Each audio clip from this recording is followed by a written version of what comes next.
Welcome. This is Radio Pras.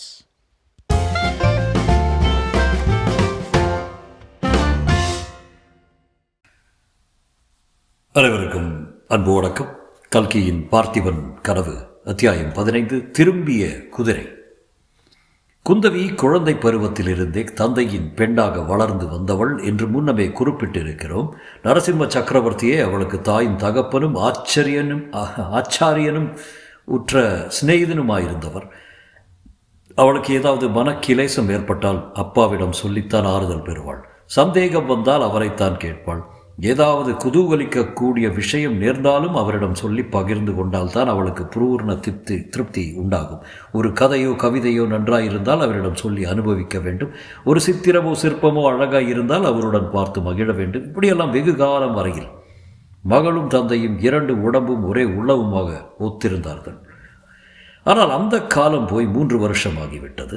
அப்பாவுக்கும் பெண்ணுக்கும் இடையே இப்போதெல்லாம் ஒரு மானசீக திரை போட்டது போல் இருந்தது. தேச பிரஷ்ட தண்டனைக்குள்ளான சோழ ராஜகுமாரனுடைய ஞாபகம் குந்தவியின் மரத்தை விட்டு அகலவில்லை. எவ்வளவோ முயன்று பார்த்தும் அவனை மறக்க முடியவில்லை.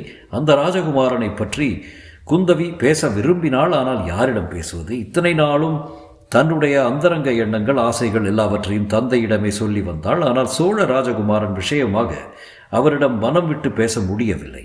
எப்பொழுதாவது ஏதாவது கேட்டாலும் தன் எண்ணத்தை சிறிதும் அறிந்து கொள்ளாதது போலவே அவர் மறுமொழி சொல்லி வந்தார். தனக்கு தாயார் இல்லையே என்ற குறையை குந்தவி இப்போதுதான் உணர ஆரம்பித்தாள். அந்த குறையை ஒருவாறு நீக்கிக் கொள்வதற்காக அவள் விக்ரமனுடைய அன்னையுடன் சிநேகம் கொள்ள விரும்பினாள். ஆனால் அருள்மொழியை குந்தவி சந்தித்த அன்றே அவள் பரஞ்சோதி அடிகளுடன் தீர்த்த யாத்திரை கிளம்பிவிட்டதை பார்த்தோம். யாத்திரையின் போது ஒரு சமயம் அவர்கள் மாமல்லபுரத்துக்கும் வந்திருந்தார்கள். சில தினங்கள் அந்த கலாக்ஷேத்திரத்தில் இருந்தாள். அடிக்கடி அருள்மொழி ராணியை பார்த்தாள். ராணி அவளிடம் மிகவும் பிரியமாகவே இருந்தாள். ஆனாலும் அவர்களுடைய உள்ளங்கள் கலக்கவில்லை. எப்படி கலக்க முடியும்? தன்னுடைய ஏக புதல்வனை குந்தவியின் தந்தை கண்காணாத தீவுக்கு அனுப்பிவிட்டதை பற்றி அருள்மொழியின் மனம் கொதித்து கொண்டிருந்தது. குந்தவிக்கோ தன் தந்தை மேல் அணுவளவேனும் குற்றம் இருப்பதாக தோன்றவில்லை. தந்தையினிடத்தில் அவளுக்கு இருந்த ஒப்பில்லாத பிரியத்தோடு அவரை பற்றி அவளுக்கு ரொம்ப பெருமையும் உண்டு. இதிகாசங்களில் வரும் சூரிய சந்திர வம்சத்து சக்கரவர்த்திகளைப் போல் பெருமை வாய்ந்தவர் தன் தந்தை. வடக்கே நர்மதை நதி வரையில் சென்று திக்விஜயம் செய்தவர். ராட்சச புலிகேசியை வென்று வாதாபியை அழித்தவர். அப்படிப்பட்டவரின் கீழ் சிற்றரசனாய் இருப்பதே அந்த சோழ ராஜகுமாரனுக்கு பெருமை அல்லவா? 200 வருஷமாக சோழர்கள் பல்லவ சக்கரவர்த்திகளுக்கு அடங்கி கப்பம் செலுத்தி வரவில்லையா? இப்போது மட்டும் என்ன வந்தது? இவ்விதம் அந்த 2 பேருடைய மனோபாவங்களிலும் வித்தியாசம் இருந்தபடியால் அவர்கள் மனம் கலந்து பேச முடியவில்லை. ஒருவரிடம் ஒருவரின் அன்பு வளர்ந்தது. ஆனால் ஒவ்வொருவருடைய இதயத்திலும் ஒரு முக்கியமான பகுதி பூட்டப்பட்டு கிடந்தது. ஒரு நாள் அருள்மொழி ராணி ஓரளவு தன் இருதயத்தின் கதவை திறந்தாள். குந்தவியின் தந்தைக்கு தன்னை மனம் செய்து கொடுப்பதாக பேச்சு நடந்ததையும் தான் அதை தடுத்து பார்த்திப மகாராஜாவை கல்யாணம் செய்து கொண்டதையும் கூறினாள். விக்ரமனுடைய பிள்ளை பிராயத்தில் அவனுக்கு குந்தவியை மனம் முடிக்க வைக்க தான் ஆசைப்பட்டதையும் தெரிவித்தாள். அப்போது குந்தவியின் உடம்பெல்லாம் புலகாங்கிதம் அடைந்தது. ஆனால் பிறகு ராணி, அதெல்லாம் கனவாய் போய்விட்டது. பாக்கியசாலியான வேறொரு ராஜகுமாரனை நீ மணந்து சந்தோஷமாய் வாழ்வாய் என்று சொன்னபோது குந்தவிக்கு கோபமே வந்தது. இளையமா, எனக்கு இல்லறத்தில் பற்று இல்லை. உலகத்தை துறந்து நான் சிவவிருதையாக போகிறேன் என்றாள் குந்தவி. அவள் அவ்விதம் கூறியதன் கருத்தை ராணி அறிந்து கொள்ளவில்லை. பிறகு ஒரு சமயம் குந்தவி இளவரசர் விக்ரமன் பல்லவ சாம்ராஜ்யத்துக்கு கப்பம் செலுத்த இசைந்தால் இன்னமும் திரும்பி வந்து சோழ நாட்டுக்கு அரசராகலாமே என்று சொன்னபோது அருள்மொழி ராணியின் முகம் அருவருப்பினால் சிணுங்கிற்று. அதை காட்டிலும் விக்ரமன் செத்துப்போனான் என்ற செய்தி எனக்கு சந்தோஷத்தை அளிக்கும் என்றாள். மாமல்லபுரத்தில் அருள்மொழி ராணி தங்கியிருக்கும் போது தான் ஒரு நாளைக்கு பழைய சிவனடியார் வந்து மகாராணியை பார்த்து பேசினார். தங்கியிருக்கும் போதுதான் ஒரு நாளைக்கு பழைய சிவனடியார் வந்து மகாராணியை பார்த்து பேசினார். அவர் பேசிவிட்டு திரும்பி போகும் சமயத்தில் குந்தவி அவரை பார்த்தால். உடனே பழைய ஞாபகங்கள் எல்லாம் வந்துவிட்டன. ராணியிடம் சென்று அந்த சிவனடியார் யார் என்று கேட்டால், யார் என்று ராணியினால் சொல்ல முடியவில்லை. யாரோ பெரியவர், என் பதி வீர சொர்க்கம் சென்ற பிறகு இவர்தான் எங்களுக்கு குலதெய்வமாய் இருந்து வருகிறார் என்றாள். குந்தவி மனதிற்குள் குலதெய்வம் இல்லை, குலச்சனியன் என்று நினைத்து கொண்டாள். பின்னர் அருள்மொழி தேவி காவிரி சங்கமத்தில் கடலில் மூழ்கிய செய்தியும் அவளை யாரும் தூக்கிச் சென்றதாக வதந்தியும் காதில் விழுந்தபோது தூக்கி கொண்டு போனவர் அந்த அந்த போலி சிவனடியாராகத்தான் இருக்க வேண்டும். ஏதோ கெட்ட நோக்கத்துடன் தான் அந்த வேஷதாரி இத்தனை நாளாய் மகாராணியை சுற்றியிருக்கிறாள் என்று நிச்சயம் செய்து கொண்டான். இந்த துர்ச்சம்பவத்துக்கு சில காலத்துக்கு முன்புதான் குந்தவியின் தமையன் இலங்கையை வெற்றி கொண்டு திரும்பி வந்திருந்தான். அவன் தன் சகோதரியிடம் அளவற்ற வாஞ்சை வைத்திருந்தான். குந்தவியின் உள்ளத்தை ஓரளவு திறந்து காட்டுவதும் சாத்தியமாயிருந்தது.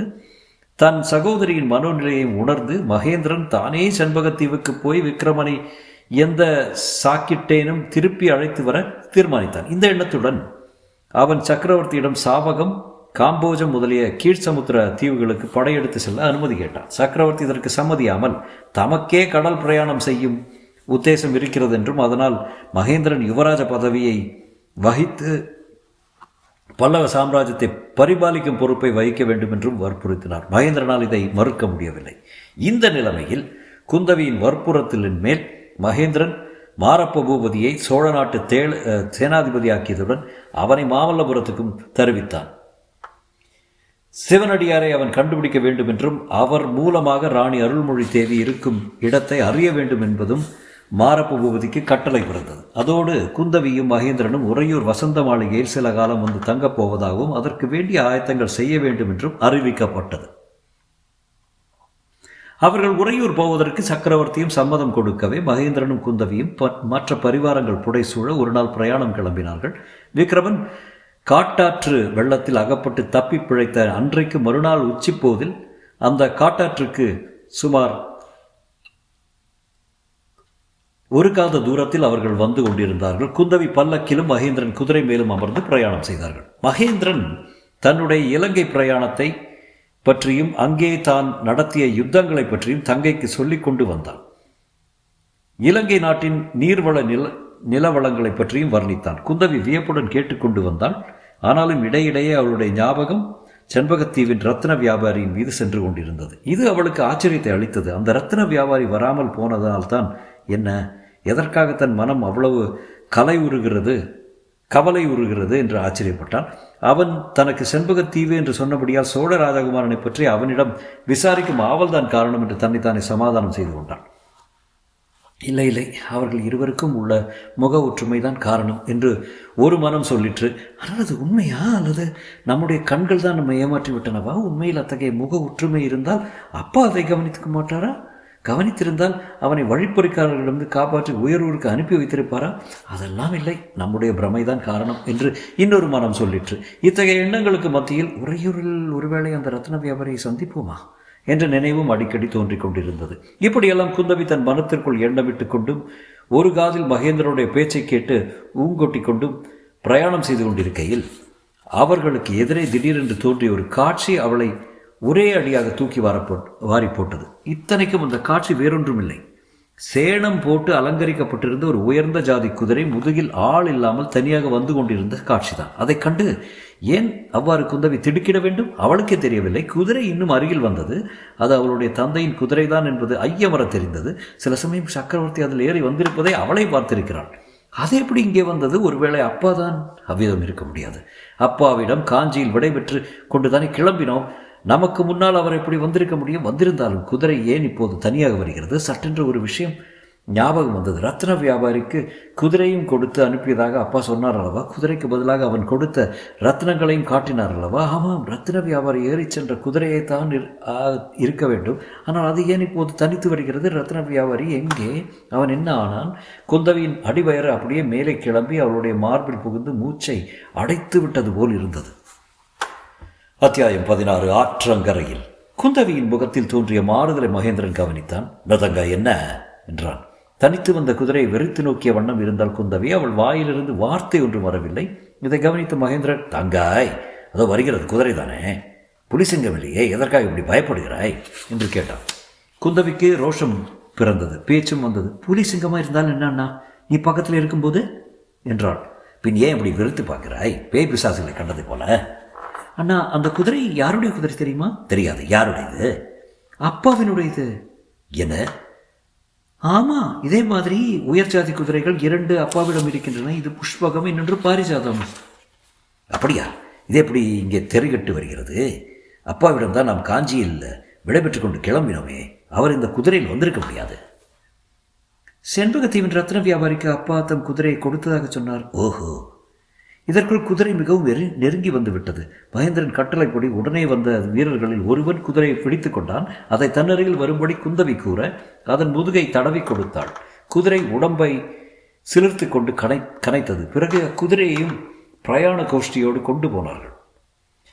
அண்ணா, அந்த ரத்ன வியாபாரிக்கு என்ன நடந்திருக்கும் என்று குந்தவி மிக்க கவலையுடன் கேட்டாள். ரத்ன வியாபாரியை விக்ரமன் என்பதாக குந்தவி சந்தேகிக்கிறாள் என்னும் விஷயம் மகேந்திரனுக்கு தெரியாது. ஆகையால் அவன் அலட்சியமாக பல்லவ சக்கரவர்த்தியை சுமந்த குதிரை கேவலம் ஒரு வியாபாரியை சுமக்குமா? எங்கேயாவது கீழே தள்ளி பறித்து விட்டு வந்திருக்கும் என்று கூறி சிரித்தான். குந்தவின் உள்ளம் துடித்தது. ஆனால் ஒரு நிமிஷத்துக்கெல்லாம் ஒரு ஆறுதலான எண்ணமும் உண்டாயிற்று. உண்மையில் இந்த குதிரை அவனை தள்ளிவிட்டு வந்திருக்குமானால் அவன் சோழ ராஜகுமாரனாக இருக்க மாட்டான், சாதாரண வர்த்தகனாகத்தான் இருப்பான். ஆனால் அந்த ரத்ன வியாபாரியின் தீரத்தை பற்றியும் போர் திறமையை பற்றியும் அப்பா ரொம்ப சொன்னாரே. ஐயோ, அவனுக்கு என்ன நடந்திருக்கும்? இவ்வளோ அறிவுள்ள பிராணியான குதிரைக்கு பகவான் பேசும் சக்தியை மட்டும் கொடுக்காமல் போய்விட்டாரே. அந்த சக்தி இருந்தால் ரத்ன வியாபாரிக்கு என்ன நடந்தது என்ற ரகசியத்தை அது வெளியிடும் அல்லவா? புஷ்பகத்துக்கு பேசும் சக்தி திடீரென்று ஒரு அற்புதத்தினால் வந்துவிடாதா என்று ஆசைப்பட்டவளைப் போல குந்தவி அதன் முதுகை அடிக்கடி தடவி கொண்டு வந்தாள். இப்படி பிரயாணம் நடந்து கொண்டிருக்கையில் கொஞ்ச நேரத்துக்கு பிறகு சுற்றுப்புற காட்சியின் தோற்றத்தில் ஒரு மாறுதல் காணப்பட்டது. தரை ஈரமாயிருந்தது. அங்கங்கே பள்ளமான இடங்களில் நீர் தேங்கி இருந்தது. மரங்கள் பளிச்சென்று இருந்தன. காற்றும் குளிர்ந்து வந்தது. தகாய், நேற்று இங்கெல்லாம் பெருமழை பெய்திருக்கிறது. காஞ்சியில் ஒரு துளி கூட விழவில்லையே என்றான் மகேந்திரன். அதை பற்றியே தான் குந்தவியும் சிந்தித்துக் கொண்டிருந்தாள். ஒருவாறு அவளுக்கு உண்மை புலப்பட ஆரம்பித்தது. நேற்று மாலை திடீரென்று இந்த பக்கத்தில் பெரும்புயலும் மழையும் அடித்திருக்கிறது. அதில் புஷ்பகமும் ரத்ன வியாபாரியும் அகப்பட்டு கொண்டிருக்கிறார்கள். குதிரை எப்படியோ தப்பி பிழைத்து வந்திருக்கிறது. ரத்ன வியாபாரி, ஐயோ பாவம், அவனுக்கு என்ன நேர்ந்தது என்பது வழியில் எங்காவது தெரிய வருமா? விபத்து நடந்த இடத்தை புஷ்பகம் காட்டுமா? ஒருவேளை உயிர் போன அவனுடைய உடலை காணும்படியாக நேருமோ? சிவ அந்த சகிக்க முடியாத நினைப்பினால் குந்தவி கண்களை மூடிக்கொண்டான். இவ்விதம் ஈரமான பிரதேசங்கள் வழியாக அரைக்காத தூரம் போன பிறகு சூரியன் அஸ்தமிக்க ஒரு நாழிகை போது இருக்கும்போது சமயத்தில் காட்டாற்றங்கரைக்கு வந்து சேர்ந்தார்கள்.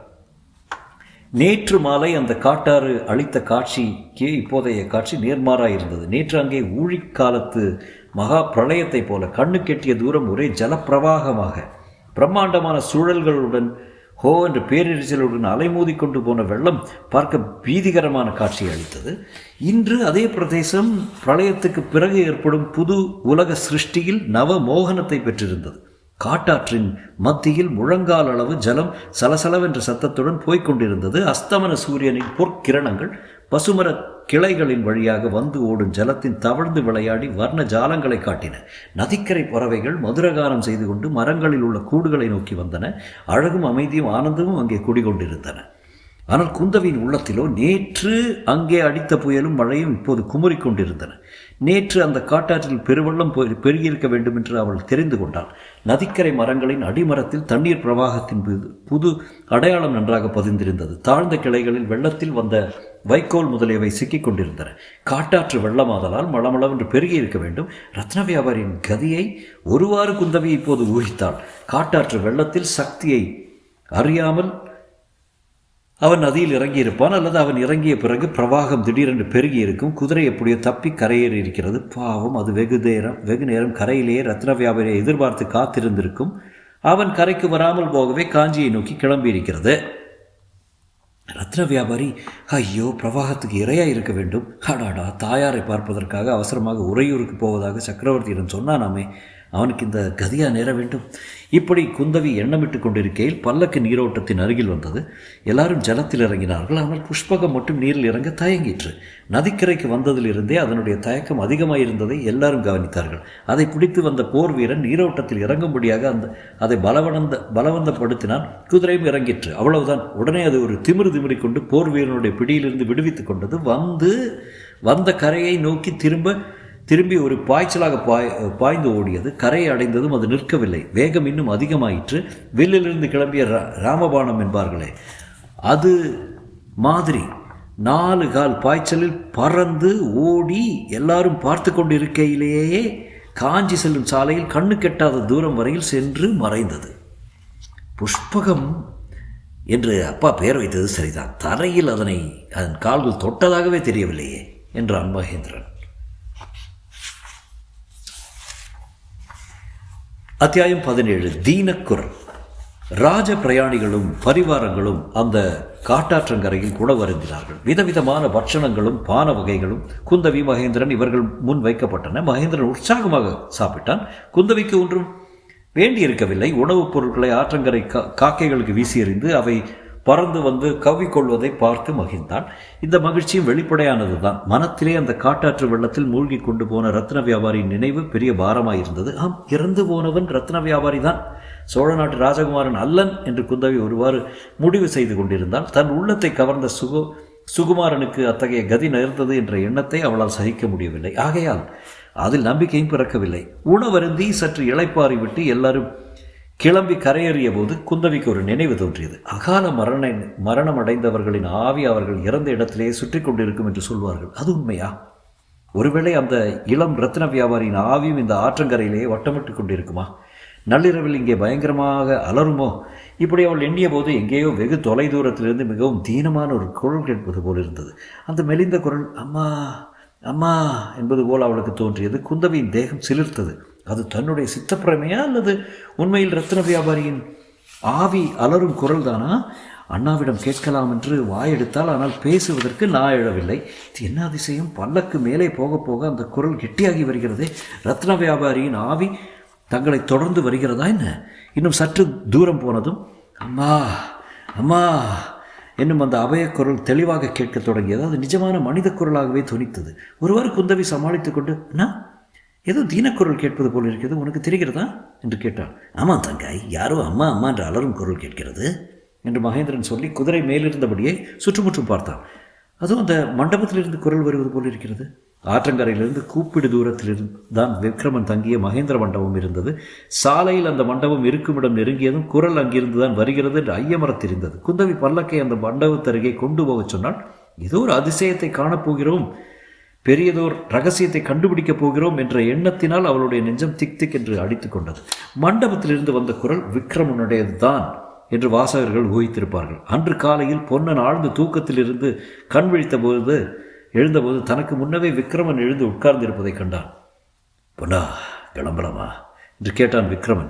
இருவரும் கலந்து யோசித்து வெயிலுக்கு முன்னால் புறப்பட்டு சாலையோடு நடந்து போவது என்றும் வழியில் வண்டி கிடைத்தால் வைத்துக்கொள்வது என்றும் தீர்மானித்துக் கொண்டு கிளம்பினார்கள். ஆனால் கிளம்பிய விக்ரமன் சில அடி தூரம் நடப்பதற்கு முன்னமே அவன் தள்ளாடுவதை போல் பொன்னன் கவனித்தான். மகாராஜா என்று அவன் ஏதோ கேட்க ஆரம்பித்ததற்குள்ளே விக்ரமன் தரையில் அப்படியே உட்கார்ந்து விட்டான். பொன்னன் பரபரப்புடன் விரைந்து விக்ரமனை அணுகி, ஐயோ, என்ன மகாராஜா, உடம்புக்கு என்ன என்று கேட்டான். தலையை அசாத்தியமாக வலிக்கிறது பொன்னா. ஒவ்வொரு அடி எடுத்து வைக்கும் போதும் பட் என்று போடுகிறது, காலும் தடுமாறுகிறது, எனக்கு என்னவோ தெரியவில்லை என்றான் விக்ரமன். பொன்னன் அவனுடைய உடம்பை தொட்டு பார்த்து விட்டு, ஐயோ மகாராஜா, உடம்பு கொதிக்கிறதே, ராத்திரி என்ற தூங்கினீங்களா என்று கேட்டான். இல்லை, என்னவெல்லாமும் ஞாபகங்கள், சரியாக தூக்கம் வரவில்லை. ஜுரம்தான் காரணம் மகாராஜா. பாவி, நான் கும்பகர்ணனை போல தூங்கினேன், என்ன எழுப்பியிருக்கக்கூடாதா? இந்த உடம்போடு உங்களால் ஒரு அடி கூட நடக்க முடியாது, வாருங்க என்று சொல்லி விக்ரமன் கையை பிடித்து கொண்டு தூக்கிவிட்டு அணைத்து கொண்டபடியே மீண்டும் மண்டபத்திற்குள் கொண்டு சேர்த்தான். பிறகு பொன்னன் நதிக்கரை பக்கம் ஓடிச் சென்று அங்கே சிந்தி கிடந்த வைக்கோலை எல்லாம் திரட்டி கொண்டு வந்தான். வைக்கோலை பரப்பி அதன் மேல் விக்ரமனை படுத்துக்கொள்ள செய்தான். மேலே என்ன செய்வது என்று இருவரும் யோசனை செய்தார்கள். சாலையோடு போகும் மாட்டு வண்டிக்காக காத்திருந்து ஏதாவது ஒரு வண்டியை அமர்த்தி கொண்டு அடுத்த ஊருக்கு போவதென்றும் அங்கே வைத்தியம் பார்த்து கொண்டு கொஞ்சம் உடம்பு தேறியதும் கிளம்புவதென்றும் தீர்மானித்தார்கள். வேறு வழி எதுவும் இருப்பதாக தெரியவில்லை. ஐயோ, இச்சமயம் வள்ளி இல்லாமல் போயிட்டாலே, ஏதாவது மந்திர சக்தியினால் அவள் திடீரென்று இங்கே வந்துட விடக்கூடாதா என்று பொன்னன் அடிக்கடி எண்ணமிட்டான். ஜுரமாக கிடக்கும் விக்ரமனுக்கு வேண்டிய சிசுரூஷை செய்ய அவனுக்கு ஒன்றும் தெரியவில்லை. கொஞ்ச நேரத்துக்கெல்லாம் விக்ரமன் தாகம் தாகம் என்று பறந்தான். அந்த மண்டபத்தின் பின்புறத்தில் பிரயாணிகள் சமையல் செய்துவிட்டு எரிந்திருந்த மண் சட்டிகள் சில கிடந்தன. அவற்றில் ஒரு சட்டியை பொன்னன் எடுத்துக்கொண்டு போய் நதியிலிருந்து தண்ணீர் கொண்டு வந்தான். பொற்கிண்ணத்தில் தண்ணீர் அருந்த வேண்டிய மகாராஜா இந்த பழைய மண் சட்டியில் குடிக்க வேண்டியதாயிற்று என்று பொறுமினான். நேரமாகிக் கொண்டே இருந்தது. ஜுரமும் அதிகமாகிக் கொண்டிருந்தது. பொன்னனுக்கு ஒரு பக்கம் பசி எடுத்தது. இன்னது செய்வதென்று தெரியாமல் மனம் குழம்பிற்று. மகாராஜாவுக்கு வைத்தியம் செய்யாமல் தானும் சாப்பிடாமல் இருந்தால் இரண்டு பேரும் அங்கங்கே மடிய வேண்டித்தான். கடைசியாக ஒரு முடிவுக்கு வந்தான். பக்கத்தில் உள்ள ஏதாவது ஒரு ஊருக்கு போய் வைத்தியனையும் அழைத்து கொண்டு ஒரு வண்டியையும் அமர்த்தி கொண்டு வர வேண்டியது. அதுவரையில் விக்ரமனை சோழர் குல தெய்வமான முருக கடவுள் தான் காப்பாற்ற வேண்டும். விக்ரமனும் வேறு வழி இல்லாமல் இதற்கு சம்மதிக்கவே பொன்னன் மீண்டும் மீண்டும் மண்டபத்தை திரும்பி பார்த்து கொண்டு விரைவாக நடந்தான். பொன்னன் போன பிறகு விக்ரமனுக்கு இன்னும் ஜுரம் அதிகமாயிற்று. கொஞ்ச நேரத்துக்கெல்லாம் நல்ல நினைவு தப்பிவிட்டது. மனத்தில் என்னவெல்லாமோ குழப்பமான எண்ணங்கள் குமுறின.